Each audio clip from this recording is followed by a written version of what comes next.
Hey there guys, and welcome to another retrospective video. Today we'll be discussing Final Fantasy 15 and talking about, is it a good game? Was it worth the wait? What is my ultimate view of Final Fantasy 15 now that I beat it about a week ago? And this is a bit late for a retrospective. I usually do them a little bit faster than this, but FF15 took some thought. And the big reason it took some thought is because it was very unclear what I thought about the game once I finally beat it. Because I liked the game, I enjoyed playing it, and I thought the game was a lot of fun, and it did something that I haven't seen games do before. But at the same time, there were also a number of issues I had with it, so the brief review I will give, well actually before I even get into that, be aware, I'm not going to spoil anything about Final Fantasy 15. I'm not going to talk about specific events that happen. I'm not going to talk about, specifically who the end boss is, or who you're going to fight, or any twists, or anything like that. If you haven't played Final Fantasy 15, you're probably relatively safe to watch this video. However, I will be talking about the game kind of as an overview. I'll be talking about, at some point in the game, a situation will happen. And, I'll try and avoid specifics, but I can't talk about the game without talking about the game in at least some respect. So, like I said, I will be doing my best not to spoil anything, but I cannot promise it to be completely spoiler-free. So please be aware of that. So,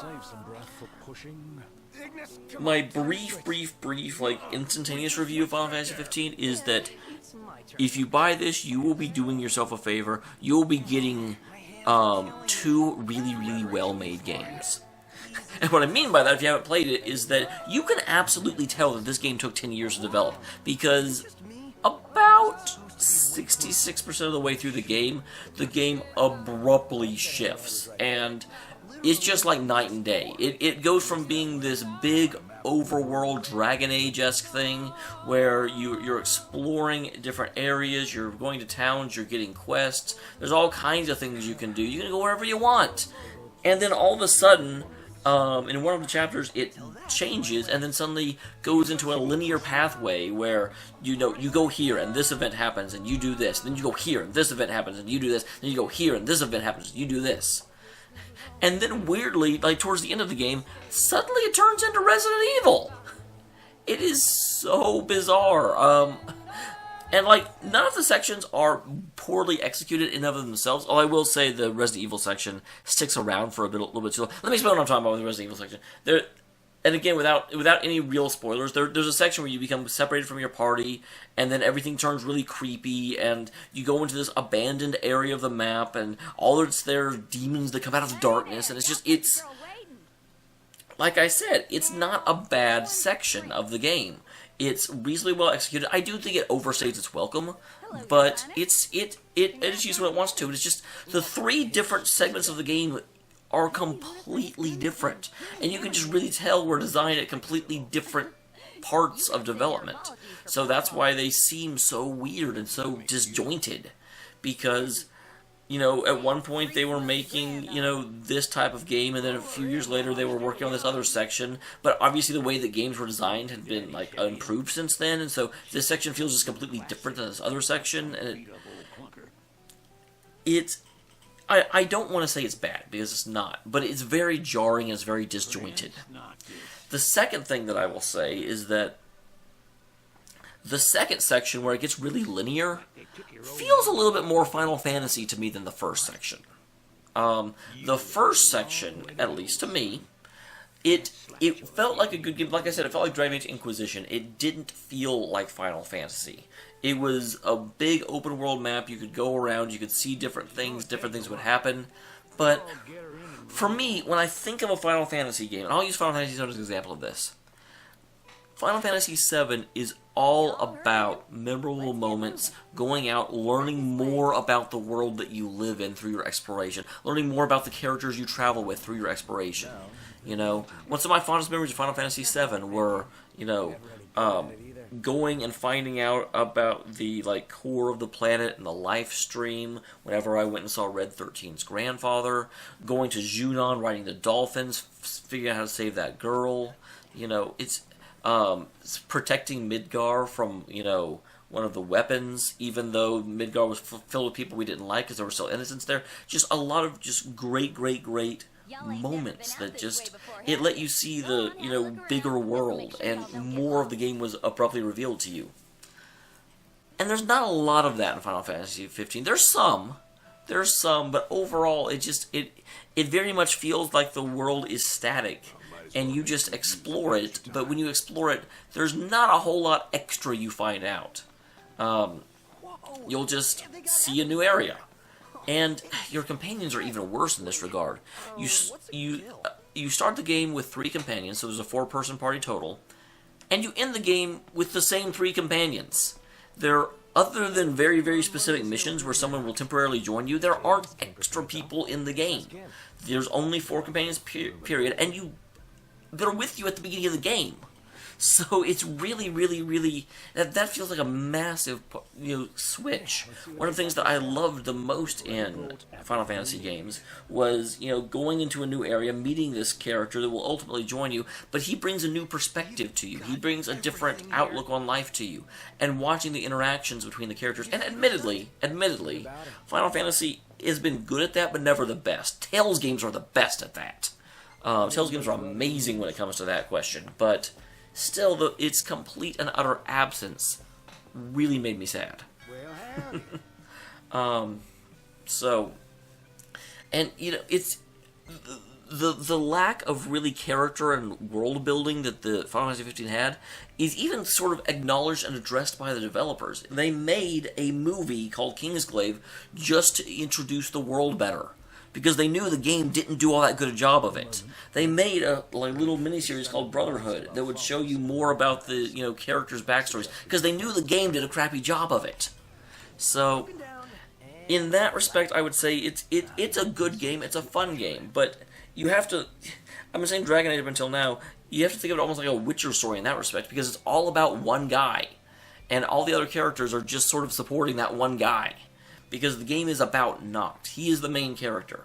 And everything's about him. Even to the point where some of the most important battles in the game are one-on-ones between Noct and the, you know, enemy.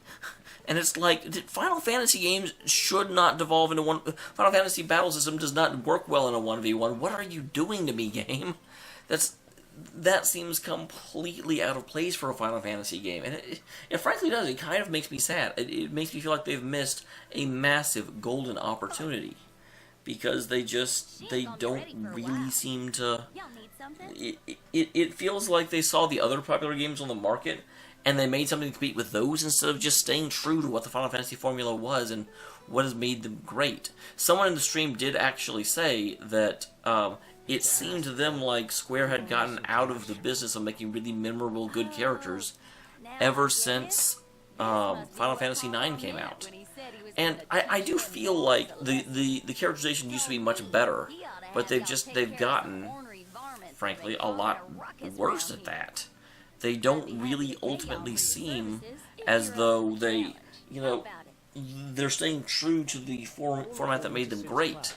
They're making a good game, and frankly, this is much better than, you know, I didn't find Final Fantasy 12 all that great. I also didn't find Final Fantasy, you know, the MMOs were okay. Final Fantasy 13 got just panned. I didn't play it, but I heard terrible things about it. And so I will say this game was fun. This game was well executed, well made, and I very much enjoyed it. But it does have some very deliberate issues. You know, it's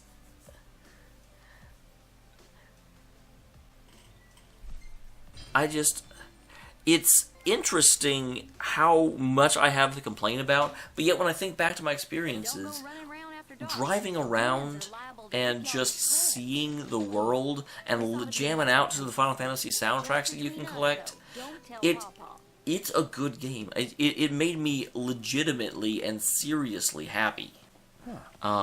Did not have any complaints about it whatsoever. Made me super... I just felt good when I played it. You know, at the end of a stressful day, and believe me, I've had some stressful days lately, it just sit down, grab a controller, do a couple of quests, drive around the world. It felt really good. So don't let all of my complaints, and I'm complaining a lot. Don't let all of my complaints fool you into thinking that I didn't like the game or I think it's a bad game. I feel like if their goal was to make a Final Fantasy game, they went the wrong route. I think Final Fantasy 15 should have been called something else. Nox's Hilarious Adventure, maybe. I mean, you know, if you didn't build it as a Final Fantasy game, I would have had no complaints at all, and I think it would have been easily, you know, one of the best games to come out in the year. I don't know about Game of the Year, but it would have been one of the best, no question. But calling it Final Fantasy 15 gave me expectations that I didn't otherwise have. You know, to go back to Final Fantasy VII for a second, Final Fantasy VII is Cloud's story. But Barrett has his own narrative going on. He has his relationship with Dyne and Marlene and who Marlene is. Red 13 has his own story, finding out who his father actually was, learning that he's hated a man for, you know, his entire life, even though his man didn't abandon his family. He actually gave his life to protect the village. You know, Cid, Kate Sith, Aeris, Yuffie, Vince, they've all got their own stories. They're all got their own characters. And Final Fantasy 15 just doesn't really do that nearly as well. And so those are the things I really think of when I think of a Final Fantasy game. And the thing that frustrates me the most, and I almost didn't even want to bring this up, and I'll bring it up extremely vaguely, but there is a twist that happens somewhere in the game. I'm not going to go into any detail with it, but I even asked in stream when it happened, and no one could give me any indication as to specifically where the backing for that came from, where the hint of the twist came from, and nobody knew. It just seemed to come out of nowhere. It seemed to be a twist for the twist's sake, and that's the closest the game ever came to actual character development. There were some scenes that happened. You know, the characters reacted to the plot, sure, but there was no examination of their backstories or getting to know them better. You know, it's just everyone. There was one scene in the game where you really talk about your past with one of the three companions, and it was one of the best scenes in the game. I loved it to death. So, but it's the only one. The other two don't get scenes like that, or if they do, I never found them. And it's just kind of sad, you know. I feel like it's an opportunity lost. It's a fantastic game, but I was expecting more from a Final Fantasy title, if that makes sense. So, if you want to see the full game, it is almost all on my streaming channel. I will link you to the first video of the playlist. I do think the very, very, very last stream has not been posted yet because I'm having to go through quite a bit of effort in order to get that posted. But by the time this goes up, it may be posted. Ultimately, just to tell you a kind of annoying story, at the end of the stream, one of the viewers, you know, encouraged me to watch when Conan played Final Fantasy 15, just so I could react to it and kind of talk about what Conan saw. Unfortunately, I dual stream on YouTube, and YouTube checks everything for copyright. And needless to say, showing something from Conan on my stream was a bad idea. He even acknowledged this. He's like, you know, if there's a problem, you can just chop off the end of it. But you actually can't do that because YouTube will check it before it lets you edit anything.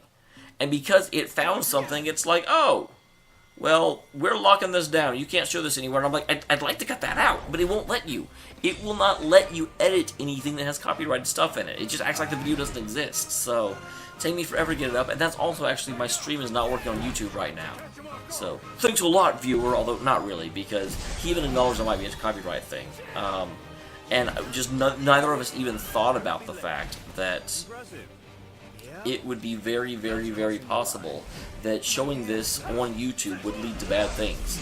I really didn't. I mean, I think of it as a Twitch stream that just also goes to YouTube, which is dumb because more people from YouTube show up to watch. But you know what? I'm going on a tangent now. That's my review of Final Fantasy 15. That's what I think about it. That is all that's fit to write about it. Thanks for tuning in, guys. And I don't know if this is coming out before or after Xillia. Probably before. Xillia is still coming out later today, so don't worry about that.